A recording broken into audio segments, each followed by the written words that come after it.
by covering the coverage is alive and well. We're trying to get original material, and I'm hoping to publish today my first text on this humanitarian tragedy in East Ridge caused by the ambition of well-intentioned, pro-capitalist city government officials who want there to be more wealth in East Ridge, more buying and selling, more trading under the purview of the state, so that the tax might be collected on the transactions, right? Because you have in Tennessee, you have public companies, or companies that serve the public and are open to all comers.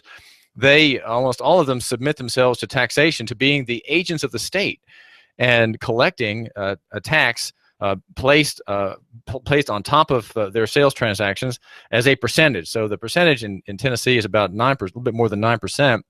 The state gets the most of that, but there's also a county tax and a municipal corporation tax that goes upon every public transaction, every transaction that is between said agents of the state, meaning retailers and others, and service providers, and members of the public who are, you might say, the American consumer.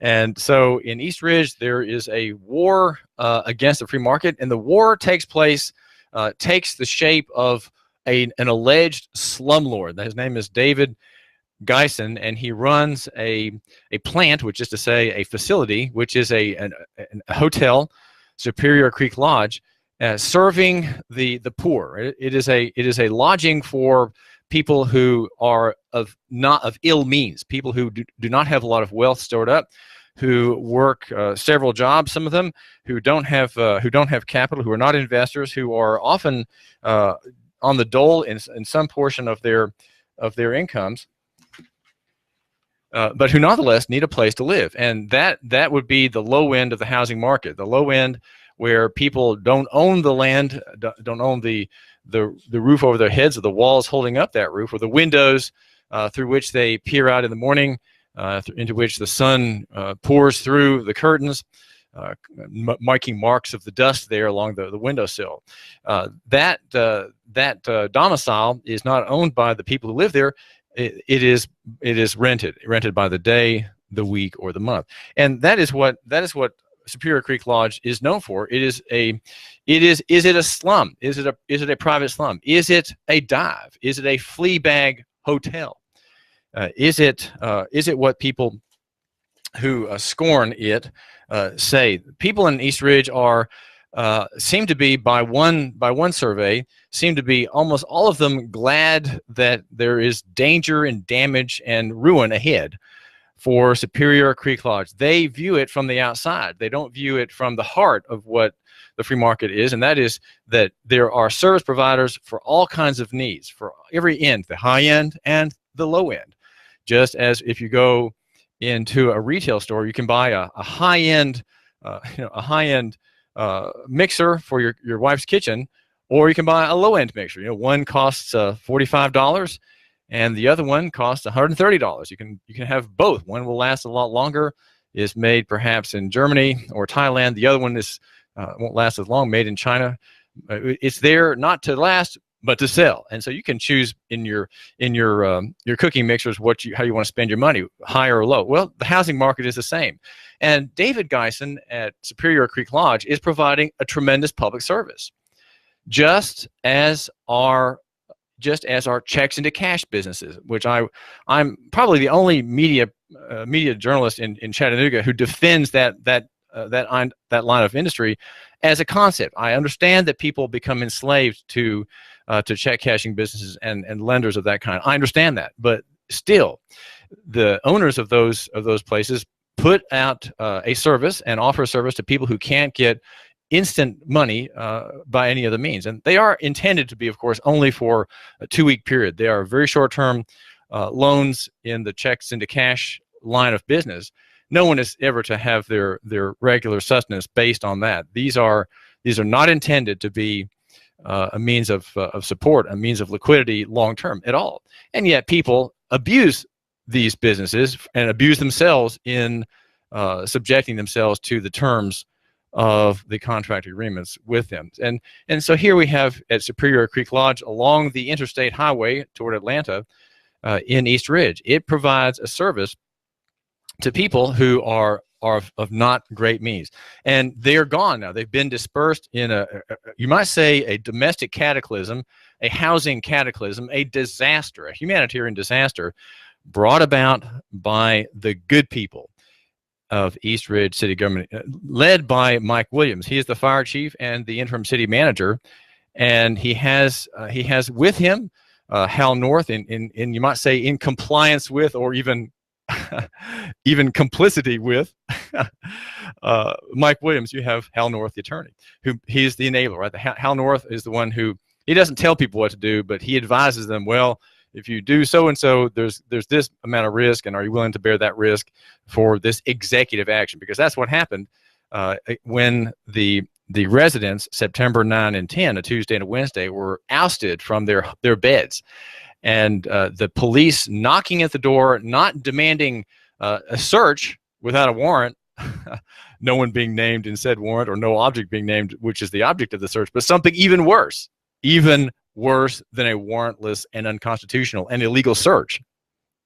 And that is that you have to get out. You've paid, you live here, this is your domicile, this is your official address, this is your home, this is your castle, your domicile. You intend to stay, therefore you meet the legal requirements of residency in this efficiency unit at Superior Creek Lodge. And you, sir, ma'am, and kitties, hey kitties, get that dog, get that cat, and get everything you can in that plastic bag over there and get out. And that's what happened on September 9th.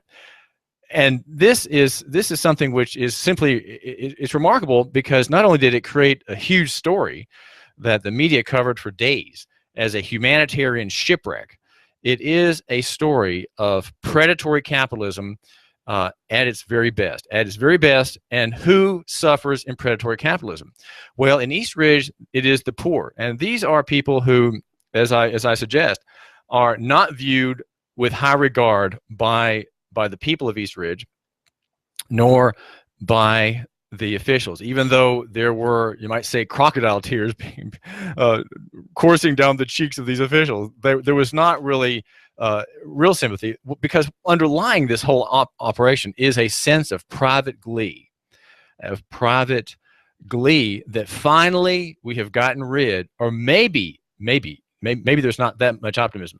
Finally, maybe we can try to get rid of Superior Creek Lodge and David Geisen, the entrepreneur, the capitalist who lives in north of Atlanta, I believe, who invested in 2007 $3 million with the aid of a mortgage to buy this facility and run it for whose benefit? Well, for the benefit of the poor. Now, I have from the front desk a printout of the room rates, and if you have a monthly rate for a standard room, which includes a micro fridge and a single bed, the monthly rate is $589, and the weekly rate is once you've been there 90 days, if you pay by the week, is $139 a week, and that's a standard room. And efficiency is a little bit more. And then there are, in suites, in buildings D and B, there are suites, and the weekly rate for a suite is $199. That's about $200 a month, or $800. $200 a week, about $800 a month to have, again, with no lease, no commitment, no requirements, no background checks, no. This is, after all, a hotel, right? No one's gonna. You can stay. You plan to stay there for a year, and that's what you're going to pay. And you pay up front, and your access to your domicile through the electronic key is strictly controlled. In other words, if you don't pay, or if you go past the grace period on payment for the next month of your $199, well, you can't get into your room. You just simply can't. You cannot get into your room if you've not paid ahead of time on the terms you've agreed to. So you can pay weekly. There's a prorated rate. Also, if you have a suite, you can buy it for a day, and that's $40. And if you pay for monthly, a suite in building B or D, it's $852. So that might seem like a lot, but remember, the people who come here don't have liquidity, and they don't have means of paying deposits, and they don't have means of engaging electrical utilities for electricity or cable or other things like that, or telephone service. And all that's provided. And here we have people who are they calculate this is to our advantage to stay at Superior Creek Lodge, provided for by an investor, an entrepreneur, whose living comes from the income stream generated by all this money, often paid in cash, that comes through the office cash register and the digital controls over access. And the people of East Ridge are in a way, they're delighted that some of these people are going to be leaving, because the residents are often poor. As I say, some have 2 jobs or even 3 jobs. There's a story, and I say, by David Cook of the Chattanooga Times-Free Press a couple of days ago, and it's a reference to he refers to the Ben Stricklands. He doesn't name the wife, but he says in his story that the man Ben is a gravedigger, and the wife holds jobs as a store clerk and a waitress, and by those means they support their children. I don't think the story says how many children they have, but they are part of a refugee flood. Many other people have been quoted who are residents there, folks with bad grammar, okay, folks who are maybe not the best dressed, maybe they are on the dole in some way through SSI or Social Security. Larry Setliff is one of the single visitors there, and was, when he was thrown out, a man of ill health, age 66, was sent to Comfort Inn, and on his within 2 hours of having been assigned a room there with someone paying for it, I'm not sure how that would happen, he fell in from a urinary tract infection. He lost consciousness and fell, and then was sent to the hospital Memorial, where he was for several days, and he was to have been ejected from Memorial this past Monday, not yesterday, but Monday a week ago. And he has not called me, though I gave him my business card to find out what he is doing. So he is a casualty of what we could call parasitical capitalism, and also the Ben Stricklands as well, the gravedigger with his wife, the store clerk, and waitress, and their children, living possibly in just inefficiency. Some of these families are quite jammed in. Some families with 4 or 5 children, some of them very small. Again, people without means, people who need a place to stay without a lot of paperwork, without a lot of obligations that sometimes rental agreements arrive with, and are blocked by bad credit history and the like. And the people of East Ridge, in Dick Cook's poll, Dick Cook is the publisher of East Ridge News Online. In his poll, it was 9-1 against them. In other words, 9 people out of 10 are glad that somehow, finally, we are rid of Superior Creek Lodge. Why? Well, the people there, they're lowlifes, they're welfare dolers, they are potential criminals, they are low income, they're ill-educated, badly dressed, they drive old cars, they have maybe a short-term perspective, and they work in the bottom of the economy. They work at the $7.50 hour jobs in the Burger King across the way, in the nearby drugstore. One woman at the Burger King who lives there was a vastly overweight creature making hamburgers. I don't know that she made either of the 2 that I ordered when I went by there, but the manager said, well, this woman there, she pointed, is a resident affected by this eviction of people. Under what cause? And why were they thrown out? Well, the story that has been developing is that there were damages in each of the 4 buildings so grave that the people had to be thrown out on the spot. And our concern, because we care about liberty and the protection of rights, our concern is that police power, which is the power that was used by Mike Williams, the interim city manager, with the council of Hal North, the power that was used was police power. In any eviction, you want to think about this for a second. In any eviction, police power is limited. In other words, if you are my landlord and I'm your renter, and I'm overdue in my rent, and I'm to be thrown out, justly so. Well, you can't just arbitrarily do that. It has to be supervised by the judge. The judge has to hear my side and your side, and if nothing can be worked out, if promises can't be made or promises accepted, well, then he judicially throws me out as someone who's a malefactor and who violated the agreement. Well, here, there was no due process, no judicial oversight of the action against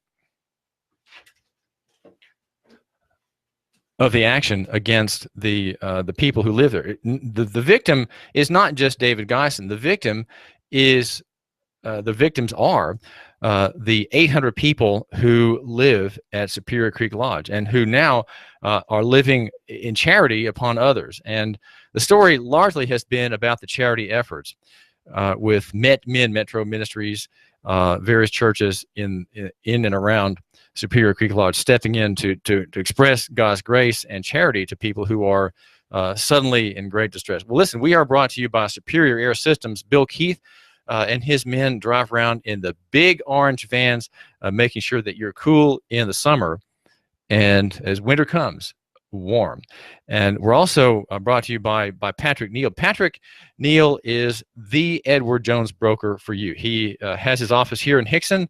He's in an office complex next to Target in Hickson on 153. It's behind the Cohutta Banking Company, the CBC bank on 153. He represents the largest privately held brokerage company with sterling credentials. It has, and he does as well. He is a former Navy man, family man, homeschool dad, and a man much credit to Edward Jones, the brokerage business. So if you have investments and for which you need advice, make sure you call Patrick Neal. His number is 870-7894. That's 870-7894. An estimable gentleman. You will like the amount of time that he gives you, and he'll give you time even if initially it becomes clear that you're not a good prospect for generating business for him. So he's very gracious with his time and is very helpful. And he's like that because he knows that he's investing in people and he is investing